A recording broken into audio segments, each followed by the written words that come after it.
संख्या पद्धति number system. तो इस क्लास में हम लोग संख्या पद्धति यानी नंबर सिस्टम के बारे में पढ़ेंगे और जूनियर क्लासेस में उसके बारे में अच्छे से पढ़ भी चुके हैं। तो एक बार पहले रिकॉल करेंगे। तो जो फर्स्ट है वह है प्राकृत संख्या यानी नेचुरल नंबर, जिसे हम कैपिटल N से प्रदर्शित करते हैं। और इसमें गिनतियां जो हम गिनना शुरू करते हैं, काउंटिंग नंबर्स 1 2 3 4 5 डॉट डॉट इस तरह के इनफाइनाइट तक, ये सारे के सारे नेचुरल नंबर यानी प्राकृत संख्याएं होती हैं। ये अनंत होती हैं, इनफाइनाइट होती हैं। सेकेंड नंबर है, अगर इन नेचुरल नंबर्स यानी प्राकृत संख्याओं में अगर शून्य यानी ज़ीरो को भी ऐड कर दिया जाए तो ये होल नंबर्स यानी पूर्ण संख्याएं बन जाती हैं। तो ध्यान देना है, शून्य प्राकृत संख्या नहीं है। शून्य को अगर प्राकृत संख्याओं के साथ जोड़ दिया जाता है तो पूर्ण संख्याएं बन जाती हैं। फिर 1 2 3 4 यानी प्राकृत संख्याओं के अगर नेगेटिव्स भी ले लिए जाएं तो तीसरा सेट हमें मिलता है पूर्णांक का, जिसे हम z या i द्वारा प्रदर्शित करते हैं। तो इसमें भी अनंत इनफाइनाइट नंबर्स होंगे और इसमें लिखा हुआ है, स्क्रीन पर देख सकते हैं, dot dot -3 -2 -1 0 1 2 3 dot dot dot, मतलब माइनस इन्फिनिटी से प्लस इन्फिनिटी के बीच में ये बहुत सारे इनफाइनाइट हमें पूर्णांक मिलते हैं। फोर्थ सेट है परिमेय संख्याएं, रेशनल नंबर्स, जिसे हम कैपिटल Q से प्रदर्शित करते हैं। वे संख्याएं जिन्हें P/Q के रूप में लिखा जा सकता है, जहां P तथा Q पूर्णांक है और Q शून्य नहीं है। यहाँ पर ध्यान देने वाली बात यह है कि P तथा Q पूर्णांक होने चाहिए और जो डिनोमिनेटर है यानी हर में Q लिखा हुआ है वो शून्य नहीं हो सकता। हमारा जोर यहाँ पर Q शून्य नहीं होने पर इसलिए है क्योंकि अगर हम Q को 0 कर देंगे, इसका मतलब हुआ हमने किसी संख्या को 0 से भाग दिया है, ये डिवाइड किया है, जो कि संभव नहीं है। 0 से हम किसी भी संख्या को विभाजित नहीं कर सकते।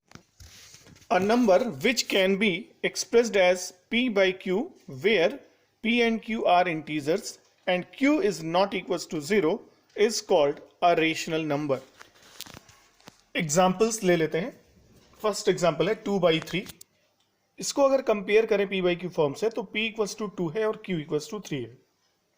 P और 2 और 3 दोनों पूर्णांक यानी इंटीजर्स हैं और Q यहाँ पर 0 नहीं है। सेकेंड एग्जाम्पल है -4/5। ये भी एक रेशनल नंबर है। यहाँ P equals to -4, Q equals to 5, तो -4 और 5 इंटीजर्स हैं और Q 0 नहीं है। C है 6 is also a rational number, क्योंकि इसे हम 6 इक्वल्स टू 6/1 लिख सकते हैं, जहाँ पर P इक्वल्स टू 6 है और Q इक्वल्स टू 1 है। तो यहाँ पर भी दोनों 6 और 1 इंटीजर्स हैं और Q 0 नहीं है। और 0 भी एक रेशनल नंबर है, क्योंकि 0 इक्वल्स टू 0/1 लिख सकते हैं। P इक्वल्स टू 0 और Q इक्वल्स टू 1 है। यहाँ पर भी Q 0 नहीं है और 0 और 1 दोनों इंटीजर्स यानी पूर्णांक हैं। तो ध्यान रखना है कि P और Q में Q नहीं 0 हो सकता है, लेकिन P भी 0 हो सकता है। कुछ इंपॉर्टेंट पॉइंट्स देखते हैं नोट के फॉर्म में। नंबर 1, सभी प्राकृत संख्याएं परिमेय संख्याएं होती हैं, परंतु प्रत्येक परिमेय संख्या प्राकृत संख्या नहीं होती। All natural numbers are rational numbers but all rational numbers are not natural numbers. तो इसको एग्जाम्पल से समझ सकते हैं। जैसे 2, तो 2 एक नेचुरल नंबर है और ये एक रेशनल नंबर भी है। लेकिन 3/5 एक रेशनल नंबर है, लेकिन ये नेचुरल नंबर नहीं है। तो ये क्लियर है कि सारे नेचुरल नंबर तो रेशनल नंबर होंगे, लेकिन सारे रेशनल नंबर नेचुरल नंबर नहीं होंगे। सेकंड, सभी पूर्ण संख्याएं परिमेय संख्याएं हैं, परंतु सभी परिमेय संख्याएं पूर्ण संख्याएं नहीं हैं। All whole numbers are rational numbers but all rational numbers are not whole numbers. Example से समझते हैं इसे।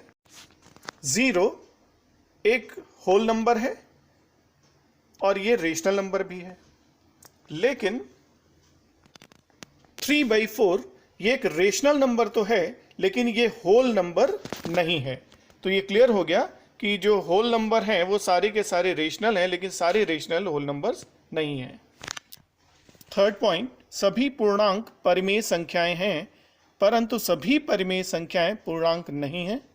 All integers are rational numbers but all rational numbers are not integers. मतलब ये हुआ सारे इंटीजर्स तो रेशनल हैं लेकिन सारे रेशनल इंटीजर हो ऐसा ज़रूरी नहीं है। एग्जाम्पल से देख सकते हैं, जैसे हम -3 ले लेते हैं तो -3 एक इंटीजर है और वो रेशनल नंबर भी है क्योंकि इसे p/q के फॉर्म में लिख सकते हैं। लेकिन अगर हम 2/3 लेते हैं तो 2/3 रेशनल तो है लेकिन ये इंटीजर नहीं है। फोर्थ पॉइंट, दो परिमेय संख्याओं के बीच अनंत परिमेय संख्याएं होती हैं। There are infinite rational numbers between two rational numbers. एक एग्जाम्पल करते हैं, 2 तथा 3 के बीच कोई 5 परिमेय संख्याएं लिखें। Find 5 rational numbers between 2 and 3। अब इस क्वेश्चन को सॉल्व करने के हमारे पास कई तरीके हैं, जिसमें से हम पहला मेथड ले रहे हैं, मेथड फर्स्ट, जो कि बहुत ही इजी है, बहुत ही आसान है वो। तो देखिए, हमें 5 परिमेय संख्याएं ज्ञात करनी है तो 5 में एक ऐड कर दीजिए तो 5 + 1 = हो जाता है 6। अब इस 6 से दिए गए रेशनल नंबर्स में मल्टीप्लाई और डिवाइड कर दें तो कोई इफेक्ट नहीं पड़ेगा। जैसे 2 को हम लिख सकते हैं 2 = 2 × 6/6 = 12/6। इसी तरह से 3 को लिख सकते हैं 3 × 6/6 18/6। नंबर्स अभी भी वही हैं क्योंकि 6 × 2 = 12 और 6 × 3 = 18 होता है, तो 2 और 3 हमें वापस वही मिल जाएगा कैंसिल करने पर। अब क्या करेंगे, अब 12 के आगे का जो नेचुरल नंबर है वो क्या पड़ता है 13। तो अब हम आगे 5 नंबर्स को इजीली लिख सकते हैं और कैसे लिखेंगे 13/6, उसके आगे 14/6, फिर 15/6 और 16/6 और 17/6 और इसके ठीक बाद ही 18/6 यानी 3 आ जाता है। तो इस तरह से हमें 5 रेशनल नंबर्स किसी भी दो नेचुरल नंबर के बीच में अगर फाइंड करना हो तो हम ये फर्स्ट मेथड यूज करेंगे। बहुत ही इजी मेथड है। जितने हमें रेशनल नंबर्स चाहिए उसमें एक ऐड करके और फिर न्यूमरेटर और डिनोमिनेटर में मल्टीप्लाई कर दें उस नंबर से और फिर एक एक इंक्रीज करते जाएं तो हमें जितने भी रिक्वायर्ड रेशनल नंबर्स हैं वो मिल जाते हैं। अब सेकेंड मेथड देखते हैं। इसमें हम एक फॉर्मूला यूज करेंगे तो उसके लिए कुछ टर्म्स के बारे में पता होना चाहिए। a बराबर पहली संख्या यानी फर्स्ट नंबर जो दिया है, छोटी वाली संख्या जो दी गई smaller number, and b = second number यानी दूसरी संख्या जो बड़ी वाली संख्या दी गई वो मान लेंगे, और n है a तथा b के बीच ज्ञात की जाने वाली परिमेय संख्याओं की संख्या, यानी जैसे 5 परिमेय संख्या चाहिए तो ये n5 हो जाएगा, 6 परिमेय संख्या चाहिए तो 6 हो जाएगा। तो फॉर्मूला है d = b - a divided by n+1। तो इस तरह से अगर हम b और a का मान रखेंगे यहाँ पर और n का भी मान रख देंगे तो हमें d की वैल्यू मिल जाती है। और d की वैल्यू अगर मिल जाएगी तो नंबर्स क्या होंगे, जो फर्स्ट नंबर था छोटी वाली संख्या थी उसमें d ऐड करिए तो a + d मिलेगा, फिर second number a + 2d, third number a + 3d and so on. जितने नंबर हमें चाहिए उस तरह से हमें इसके बीच में परिमेय संख्याएं d ऐड करते करते मिल जाएगी। अब इस फॉर्मूले से इस क्वेश्चन को सॉल्व करते हैं। तो a = 2, b = 3, n = 5। Smaller number 2 है, इसको a ले लिया, बिगर नंबर 3 है, इसको b ले लिया, और 5 परिमेय संख्या यानी नंबर्स चाहिए, रेशनल नंबर्स चाहिए, तो n = 5 हो गया। तो d आएगा फॉर्मूले से b - a/n + 1, तो 3 - 2/5 + 1 सो = 1/6। तो d की वैल्यू हमें मिलेगी 1/6। अब फर्स्ट नंबर = a + d है तो a + 1/6 यानी 2 + 1/6 करेंगे तो ये आ जाएगा 13/6।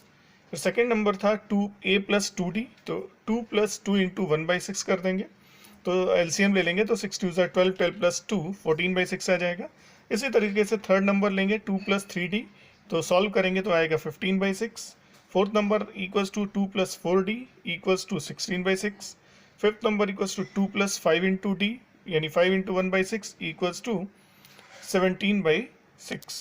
तो इस तरह से हमें 5 रेशनल नंबर्स मिल जाते हैं इस फॉर्मूले को यूज करके। अब थर्ड मेथड देखते हैं।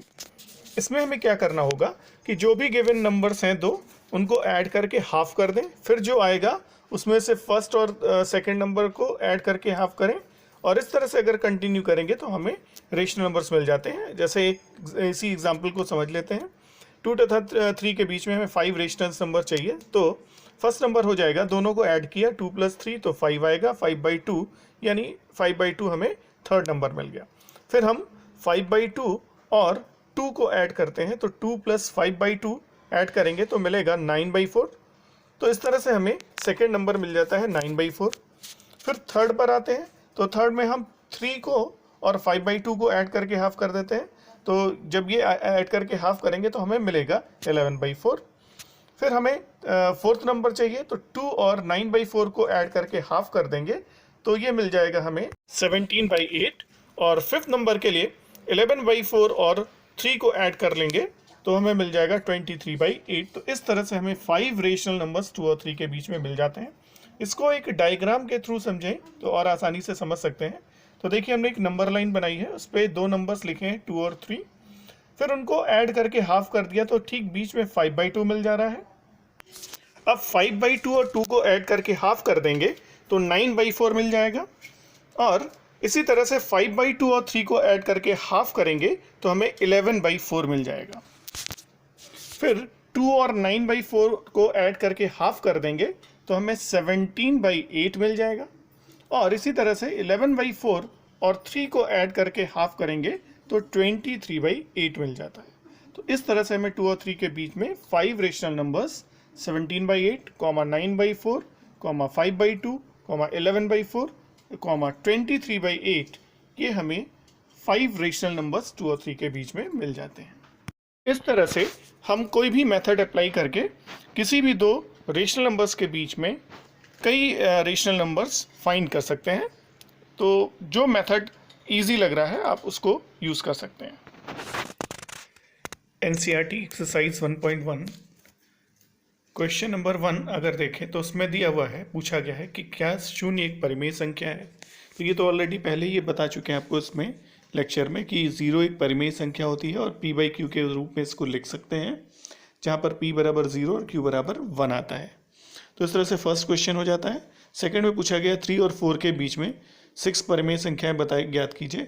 तो वो हम जो उदाहरण एग्जाम्पल ले आ गया था 2 और 3 के बीच में 5 परिमेय संख्या, उसी तरह से ये सॉल्व किया जाएगा। अब क्वेश्चन नंबर 3 लेते हैं। 3/5 तथा 4/5 के बीच 5 परिमेय संख्याएं ज्ञात कीजिए। Find 5 rational numbers between 3/5 and 4/5। तो यहाँ पे क्या करना है कि 5 परिमेय संख्या यानी 5 हमें अगर चाहिए तो उसमें एक ऐड कर देंगे तो आएगा 5 + 1 = 6। अब 6 से दोनों नंबर्स में न्यूमरेटर और डिनोमिनेटर में मल्टीप्लाई करेंगे तो 3/5 हो गया 3/5 × 6/6, तो ये हो जाएगा 18/30, और 4/5 = 4/5 × 6/6 = 24/30। अब 18/30 और 24/30 के बीच में 5 परिमेय संख्याएं क्या लिखेंगे, 18 के आगे +1 करके स्टार्ट करते हैं, तो 18 में 1 ऐड करेंगे तो आएगा 19, तो 19/24, फिर एक ऐड करेंगे 20/24, फिर 21/24, 22/24 और 23/24। तो इस तरह से ये क्वेश्चन भी उसी मेथड से सॉल्व हो जाता है जिस तरह से इसके पहले उदाहरण किया गया था, और क्वेश्चन नंबर 2 भी उसी तरह से सॉल्व होगा।